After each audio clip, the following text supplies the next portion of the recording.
Bonjour à tous et bienvenue dans votre émission Voyage en expertise mobilité. Aujourd'hui, nous posons la question suivante.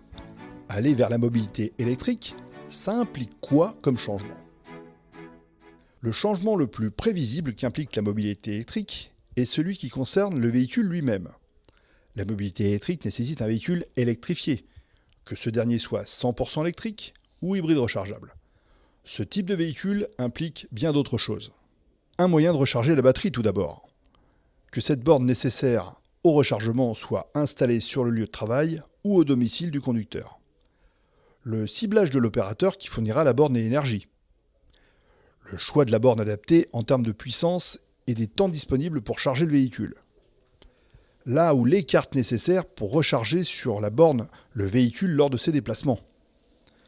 Son installation, son entretien, les modalités administratives et techniques inhérentes à cette installation et au lieu choisi.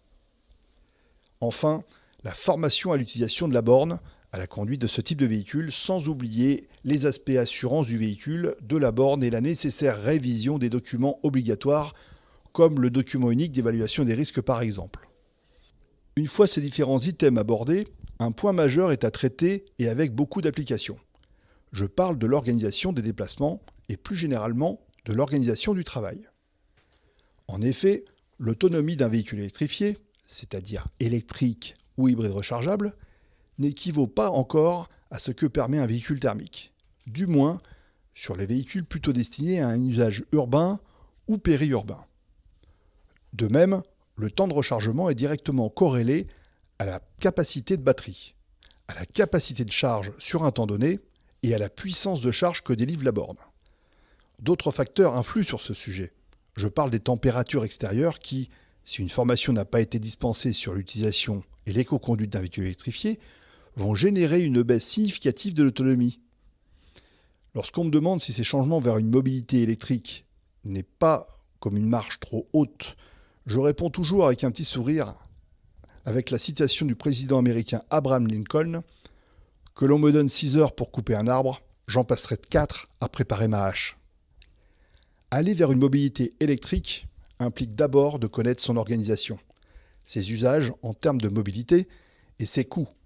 Car trop d'entreprises comparent un simple loyer d'un véhicule thermique avec celui d'un véhicule électrifié et referment le sujet sur la base d'un « c'est plus cher » ou « c'est trop cher ».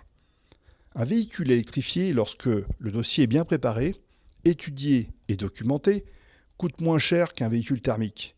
La progression depuis presque un an du prix des carburants ne fait qu'accentuer ce constat. La mobilité électrique implique de nombreux changements, à commencer par celui d'une remise en cause de nombreux sujets liés et cités précédemment. C'est passionnant à vivre et génère des impacts d'organisation, financiers, sociaux et contribue à la QVT, cette qualité de vie au travail, d'une manière générale. Alors, prêt pour le changement ?